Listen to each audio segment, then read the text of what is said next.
Hello students, आज की class में आपका स्वागत है।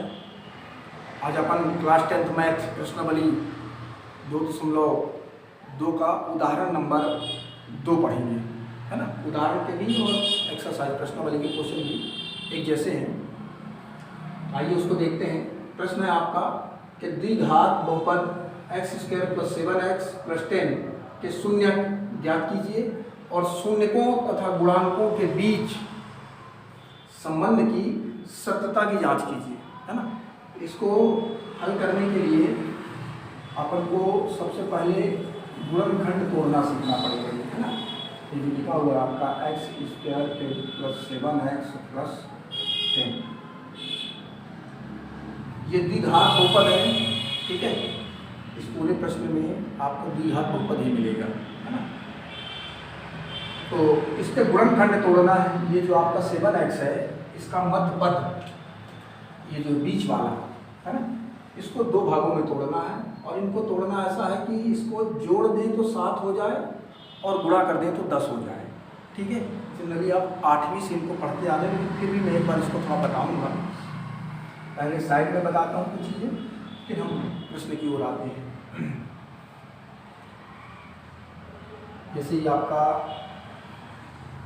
x² + 7x + 10 लिखा हुआ है, तो ये जो आपका बीच वाला पद है ना, ये मध्य पद 7x, इसको ऐसा तोड़ें कि जोड़ दें तो 7 हो जाए और गुणा कर दें तो 10 हो जाए, ठीक है ना।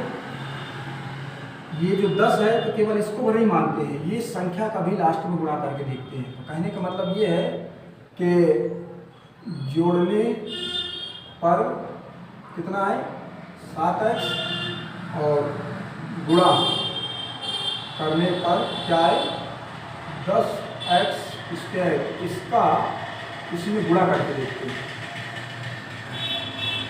जनरली कई बार लोग कहते हैं कि जोड़ने और घटाने पर आप एक चीज़ का बहुत अच्छे से ख्याल रखिएगा, आप गुणन करने में कभी दिक्कत ना होगी। ये जो निशान लगा हुआ है ना, ये क्या है, कौन सा निशान है, ये प्लस का धन।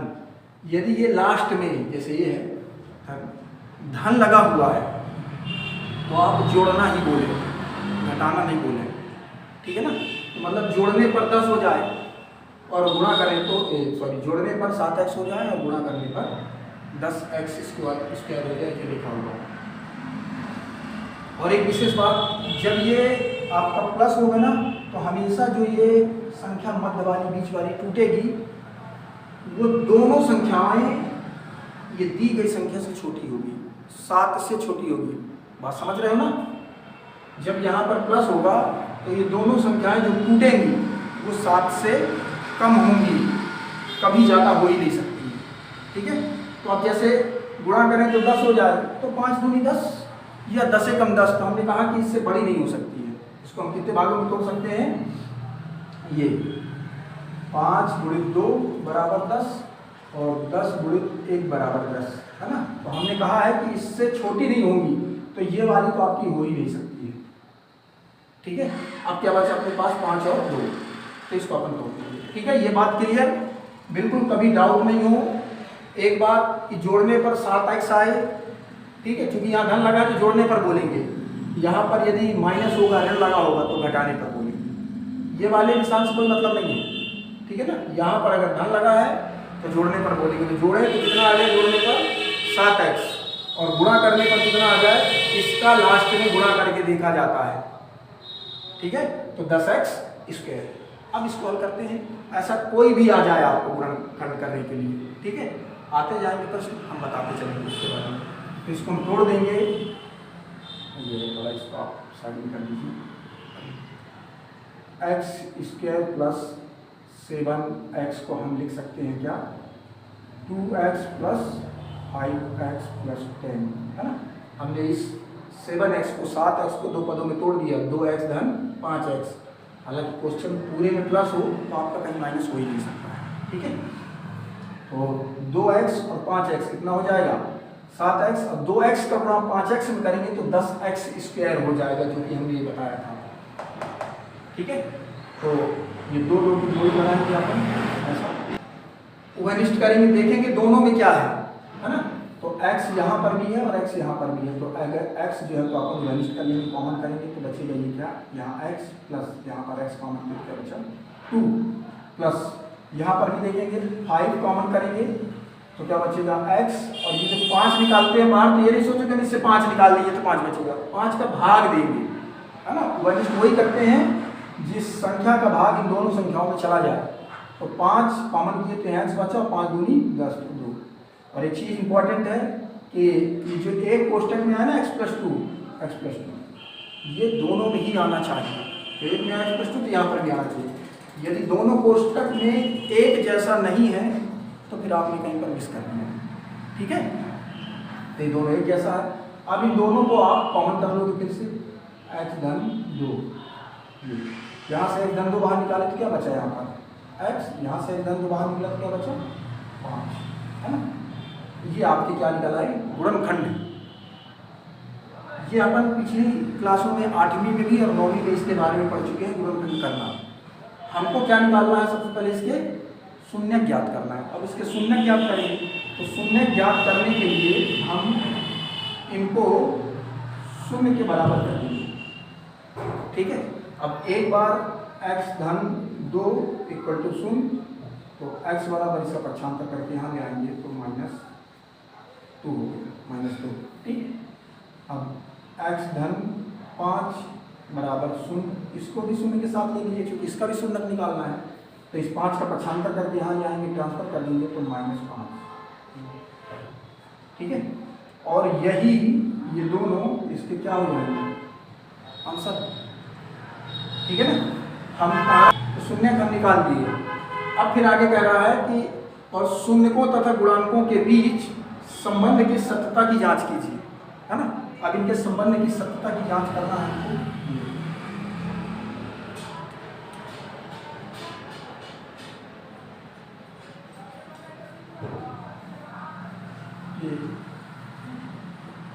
सत्यता की जांच, ठीक है ना। अब हम थोड़ा इसकी जांच करेंगे, जांच कैसे करेंगे ये देखते हैं ना। इसको हल करने से पहले थोड़ा सा कुछ चीज़ें मैं उनको साइड में आपको बता दूं, फिर जांच कर देते हैं, बहुत आसान है। इसमें एक चीज़ आता है ये शून्यकों का, यहाँ पर से चलिए जाता हूँ, शून्यकों का योगफल, है ना।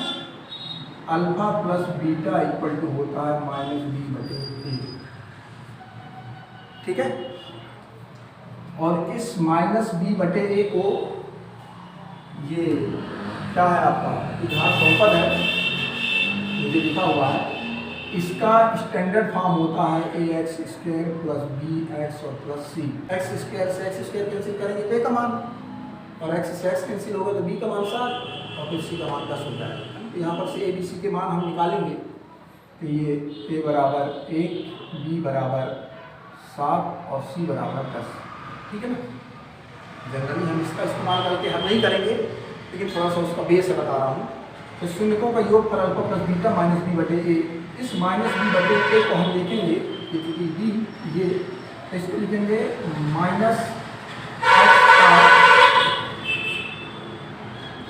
गुणांक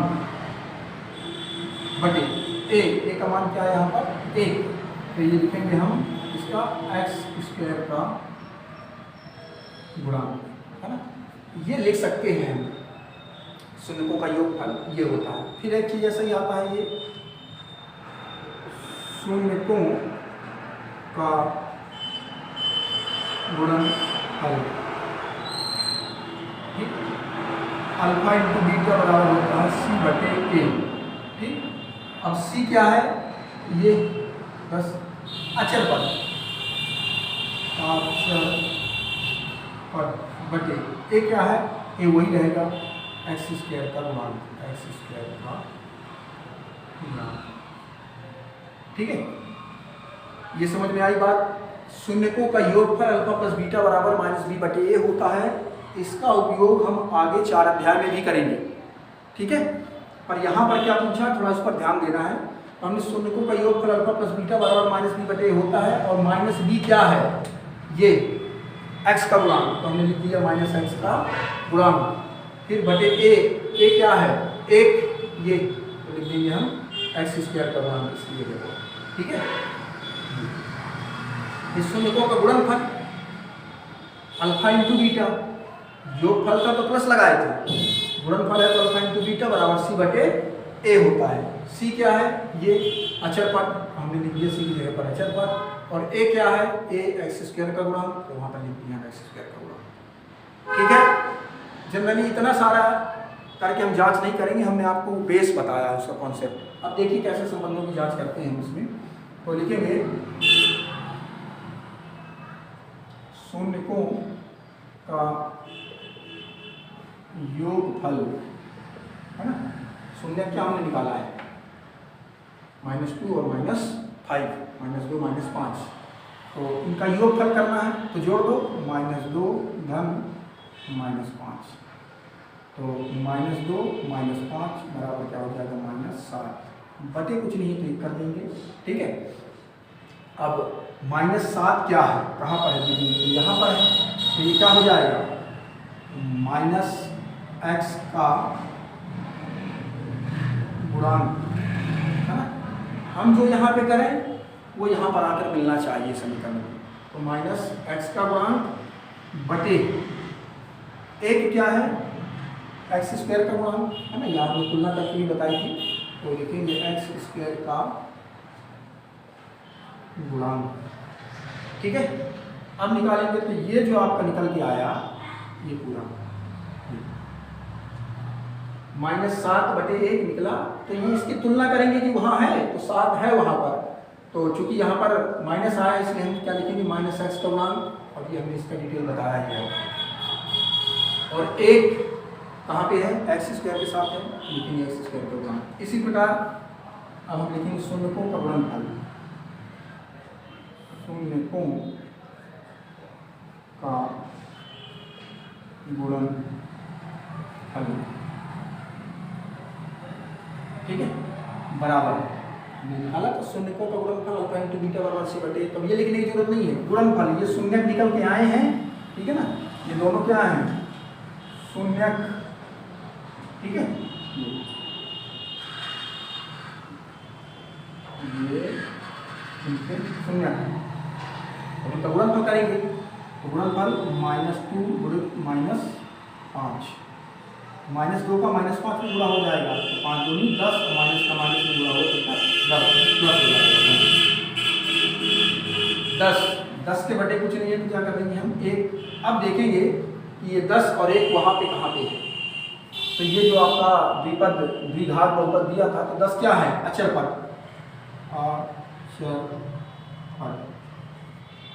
ठीक है, ये हमने निकाला था, शून्यकों का गुणनफल सी क्या था, अचर पद, तो लिखे थे अचर पद, ए क्या था, एक्स स्क्वायर का गुणांक, एक्स स्क्वायर, यहाँ पर ऐसे लिखेंगे, 10 क्या है, अचर पद, और 1 क्या है, एक्स स्क्वायर का गुणांक, लिख देंगे हम एक्स स्क्वायर का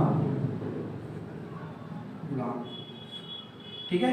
मतलब जो हम शून्य निकाले, इनका योगफल निकालेंगे, तो ये यहाँ पर जाकर मिलना चाहिए, इनका इनसे संबंध होना चाहिए, रिश्तेदारी होनी चाहिए, रिलेशन होना चाहिए, तो ये इसका इससे संबंध है, और शून्यकों के योगफल का भी संबंध है, और शून्यकों के गुणनफल का भी संबंध है, ठीक है। तो इस तरीके से हमने इनके शून्य निकाले, ये आंसर हो गया। फिर इन शून्यकों का बहुपद से संबंध के हमने सत्यता की जांच भी कर दी, तो ये सत्य है, ठीक है। इस तरीके से आपका उदाहरण नंबर 2 पूरा हुआ।